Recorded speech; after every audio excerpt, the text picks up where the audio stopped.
नमस्कार, मैं अंजलि मिश्रा और स्वागत है आपका हमारे चैनल में। आपको बता दें कि जब से राज ठाकरे सामने आए हैं और लाउडस्पीकर को लेकर बयानबाजी दे रहे हैं, उसके बाद से मनसे प्रमुख राज ठाकरे और शिवसेना के बीच में जुबानी जंग जो है लगातार देखने के लिए मिल रही है। और ऐसे में महाराष्ट्र के नवनिर्माण सेना मनसे और शिवसेना के बीच अब पोस्टर वार भी जारी हो गया है। इस बीच मनसे ने शिवसेना नेता संजय राउत पर निशाना साधा और दादर स्थित सामना कार्यालय के बाहर राउत के खिलाफ पोस्टर लगाए।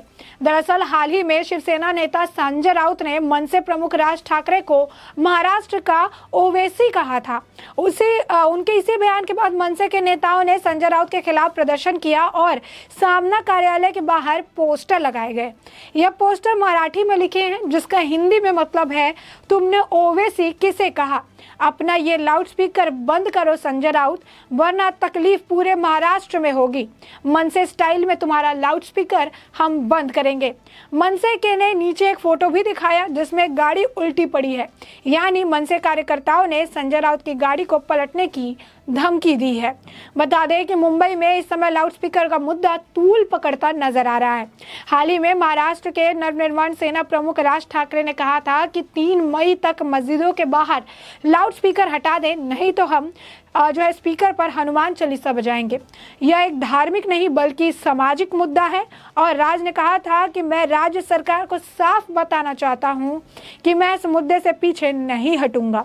आपको जो करना है वो करो। इसी लाउडस्पीकर के मुद्दे पर शिवसेना और मनसे आमने सामने हैं और एक दूसरे के खिलाफ बयानबाजी भी कर रहे हैं। तो साफ तौर पर शिवसेना के अखबार सामना के ऑफिस के सामने मनसे या महाराष्ट्र के नवनिर्माण सेना के कार्यकर्ताओं ने राज ठाकरे की तस्वीर वाला एक पोस्टर लगाया है। पोस्टर के जरिए मनसे की ओर से शिवसेना के सीनियर नेता और राज्यसभा सांसद संजय राउत को चेतावनी दी गई है। कहा गया है कि कुछ साल पहले मनसे ने कार्यकर्ताओं ने संजय राउत की कार को पलट दिया था। मनसे की ओर से पोस्टर के जरिए पूछा गया कि क्या इसे दोहराया जाना चाहिए।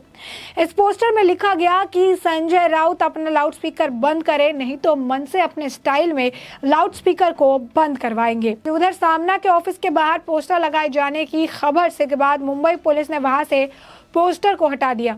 दरअसल एक मीडिया संस्थान से बात करते हुए शिवसेना के सीनियर नेता संजय राउत ने मनसे चीफ राज ठाकरे को ओवैसी बता दिया था। संजय राउत के इस बयान के बाद सुबह ही जो है मनसे के कार्यकर्ता सामना अखबार के ऑफिस के बाहर पहुंचे और राज ठाकरे की तस्वीर वाला एक पोस्टर वहां लगा दिया।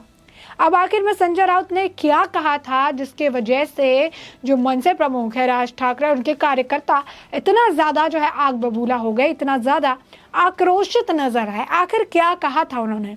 बता दें आपको कि मीडिया संस्थान से बातचीत के दौरान संजय राउत से सवाल पूछा गया कि आपको क्या लगता है कि राज ठाकरे और भाजपा महाराष्ट्र में गठबंधन करेगी। बता दें कि इसके जवाब में संजय राउत ने कहा था कि भारतीय जनता पार्टी के लिए राज ठाकरे महाराष्ट्र के असदुद्दीन ओवैसी है। जो काम AIMIM के चीफ ओवैसी ने भाजपा के लिए यूपी में किया, वही काम बीजेपी महाराष्ट्र में राज ठाकरे के जरिए कराना चाहती है। सामना अखबार के कार्यालय के बाहर लगाए गए पोस्टर में राज ठाकरे की बड़ी तस्वीर लगी है। पोस्टर में मराठी में संजय राउत को चेतावनी दी गई। बैनर के माध्यम से महाराष्ट्र नवनिर्माण सेना के कार्यकर्ताओं ने याद दिलाने की कोशिश की कि मनसे ने कुछ साल पहले भी संजय राउत की कार पर हमला किया था और गाड़ी को पलट दिया था। क्या इसे दोहराना चाहना चाहिए? पोस्टर के जरिए ये सवाल भी पूछा गया है। तो साफ तौर पर आप देख सकते हैं कि राज ठाकरे जो है उनका जो है ये विवाद लाउडस्पीकर को लेकर लगातार बढ़ रहा है। शुरुआत में उन्होंने लाउडस्पीकर को लेकर राज्य सरकार पर जो है बात कही थी। उन्होंने कहा था कि कोर्ट ने भी कह दिया है कि लाउडस्पीकर हटाना चाहिए, लेकिन वोट बैंक की राजनीति करने की वजह से ये लाउडस्पीकर नहीं हटाना चाहते हैं। उन्होंने कहा था कि ये धार्मिक नहीं सामाजिक मुद्दा है, क्योंकि कोई भी धर्म दूसरे धर्म को तकलीफ नहीं पहुंचा सकता, कोई भी धर्म दूसरे धर्म को तकलीफ जो है नहीं परेशान नहीं कर सकता है, और इसीलिए सामाजिक मुद्दा है, क्योंकि लाउडस्पीकर में काफ़ी ज़ोर ज़ोर से बजाए जाते हैं। हाल ही फिलहाल में जो उन्होंने कहा था उसके बाद मंदिरों के बाहर लाउडस्पीकर लगाकर हनुमान चालीसा भी बजाया गया था। जो कार्यकर्ता वहाँ पर हनुमान चालीसा बजा रहे थे उनकी फिर गिरफ्तारी की गई। इसके बाद एक बार फिर से जो है राज ठाकरे का बयान सामने आया था। उन्होंने कहा था कि इस पूरे मामले से हम पीछे नहीं हटने वाले हैं, चाहे कुछ भी हो जाए, जो करने की ज़रूरत है वो हम करेंगे ही, हम डरेंगे नहीं, हम पीछे नहीं हटेंगे।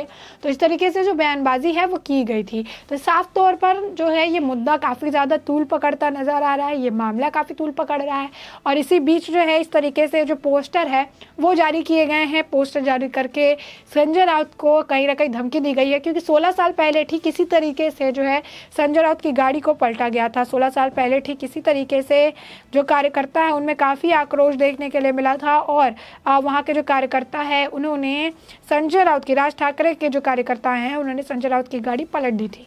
इसे लेकर ट्विटर पर भी लगातार जो है ट्वीट्स जारी है। वहीं आपको बता दें कि जिस तरीके से ये पूरा मामला गर्माता हुआ नजर आ रहा है, अब इस पे लेकर एनसीपी के चीफ जयंत पाटिल का भी जो है बयान आया है। उन्होंने कहा है कि ये कहीं ना कहीं महाराष्ट्र जैसे राज्य में कम्युनल टेंशन पैदा करने की कोशिश की जा रही है। ये साफ तौर पर जो है इस तरीके से दंगे भड़काने जैसे काम है। उन्होंने कहा कि आने वाले दिन में आप देखेंगे कि यहाँ पर जो है ओवैसी की भी इसमें एंट्री हो गई है राज ठाकरे के बाद, और यहाँ पर कम्युनल रिफ्ट जो है वो देखने के लिए मिलेगा। और ये इससे जो है इंसिडेंट्स कई सारे अजीबोगरीब जो है राज्य में कहीं ना कहीं उनका कहने का मतलब है कि हिंदू मुस्लिम वाला विवाद बन जाएगा और उसके बाद कम्युनल राइट्स जो है दंगे फसाद जो है वो देखने के लिए महाराष्ट्र में होंगे, जिसको भड़काने के लिए वो राज ठाकरे को जिम्मेदार ठहरा रहे।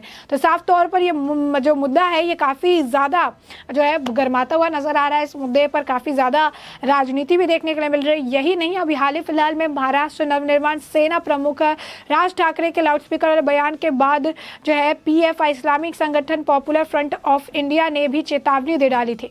उन्होंने कहा था कि मुंबई से सटे ठाणे ग्रामीण के मुस्लिम बहुल इलाके मुंब्रा में जुम्मे की नमाज के बाद संगठन ने मुंब्रा अध्यक्ष मतीन शेखानी ने कहा कि हमें छेड़ोगे तो हम छोड़ेंगे नहीं। उन्होंने आगे कहा कि लाउडस्पीकर पर हाथ लगाया तो पीएफआई सबसे पहले खड़ी जो है नजर आएगी। तो साफ तौर पर यहाँ पर आप देख सकते हैं कि उनका ये बयान था। उन्होंने ये भी कहा था कि मुंब्रा अध्यक्ष ने मध्य प्रदेश और राजस्थान समेत अन्य राज्यों में रामनवमी के जुलूस के दौरान हिंसा को लेकर भी विरोध जताया था। उन्होंने कहा था कि देश में मुस्लिमों पर जुल्म हो रहा है, कुछ लोग मुंब्रा का भी माहौल खराब करना चाहते हैं। साथ ही कहा कि हमारा नारा है कि हमें छेड़ोगे तो हम छोड़ेंगे नहीं। वहीं महाराष्ट्र में लाउडस्पीकर पर अजान को लेकर भी कहा गया कि एक भी लाउडस्पीकर को हाथ लगाया तो पीएफआई जो है वो सबसे पहले सामने नजर आएगी। वहीं मामला पुलिस ने अब्दुल मतीन शेखानी के खिलाफ बिना अनुमति सभा करने और कथित रूप से वहां पर भड़काऊ भाषण देने के मामले में केस भी दर्ज कर लिया और उनके खिलाफ आईपीसी की धारा 188 और महाराष्ट्र पुलिस अधिनियम की धारा 37(3) और 135 के तहत केस दर्ज कर लिया गया। वहीं महाराष्ट्र के जो मनसे प्रमुख है राज ठाकरे, उन्होंने 12 अप्रैल को ठाणे में आयोजित एक रैली में राज्य सरकार को 3 मई तक मस्जिदों के बाहर जो लाउडस्पीकर लगे रहते हैं उन लाउडस्पीकर को जो है हटाने की बात कही और उन्होंने अल्टीमेटम दिया कि अगर ऐसा नहीं किया गया तो वो भी जो है मंदिरों के बाहर बड़े बड़े लाउडस्पीकर लगाएंगे और वहां पर हनुमान चालीसा बजाते नजर आएंगे। तो साफ तौर पर यही मुद्दा लेकर जो है काफी ज्यादा ये बात भड़क गई है और पार्टी के कार्यकर्ताओं मस्जिदों के सामने लाउडस्पीकर में हनुमान चालीसा बजाना शुरू करने के इस बात से भी काफी ज्यादा विवाद खड़ा हो रहा है। कहीं ना कहीं महाराष्ट्र की सरकार जो है महाविकास आघाड़ी की सरकार वो भी इस मामले पर काफी मुखर नजर आ रही है राज ठाकरे से। वहीं विवादित इस्लामी संगठन popular front of India PFI ने देश भर में विरोध प्रदर्शन किया। दिल्ली में शाहीन बाग इलाके में भी पीएफआई से जुड़े लोगों ने प्रदर्शन किया। एहतियात के तौर पर प्रदर्शन स्थल पर पुलिस तैनात हो गई। पुलिस सूत्रों के मुताबिक 3 प्रदर्शनकारियों को दिल्ली पुलिस ने हिरासत में भी ले लिया। हालांकि पूछताछ के बाद उन्हें छोड़ दिया गया। मालूम हो कि शाहीन बाग इलाके में पीएफआई का दिल्ली का हेड ऑफिस है और यहाँ यूपी जो है एटीएफ ने रेड भी की थी। तो साफ तौर पर ये जो मामला है ये काफी तूल पकड़ता नजर आ रहा है। सरकार की एंट्री हो चुकी है इसमें। जो ये पीएफआई संगठन है उनकी भी बयानबाजी जारी है और ऐसे में अब 3 मई के ऊपर सभी की निगाहें टिकी हुई है कि आखिर 3 मई को अगर सच में लाउडस्पीकर नहीं हटाया गया तो कौन सा चीज़ें जो है कौन सा माहौल जो है महाराष्ट्र में देखने के लिए मिलेगा, क्योंकि लाउडस्पीकर का जो मुद्दा है वो काफ़ी ज़्यादा विवादित मुद्दा बन चुका है और सारी पार्टियां इस पर जो है एक सेफ खेलने की कोशिश कर रही है, कट लेने की कोशिश कर रही है। लेकिन आखिरकार क्या होता है इस पूरे मुद्दे को लेकर, इसका जो निष्कर्ष है वो क्या निकलता है वो आने वाले 3 मई को तो साफ हो जाएगा। तो साफ तौर पर हमने आपको ये पूरा मामला बड़े विस्तार से बता दिया किस तरीके से जो है संजय राउत और जो मनसे प्रमुख है राज ठाकरे उनके बीच में जुबानी जंग तो देखने के लिए मिल ही रही थी। अब पोस्टर जंग भी जारी हो गई है। साथ ही साथ अब जो है इस पूरे मामले को लेकर ये मुद्दा काफ़ी ज़्यादा गरमा रहा है और इसमें किस किन लोगों की बयानबाजी है वो भी हमने आपको बता दिया। तो अब इस पूरे मुद्दे पर आपकी भी जो राय हो हमें कमेंट सेक्शन में कमेंट करके ज़रूर साझा करें।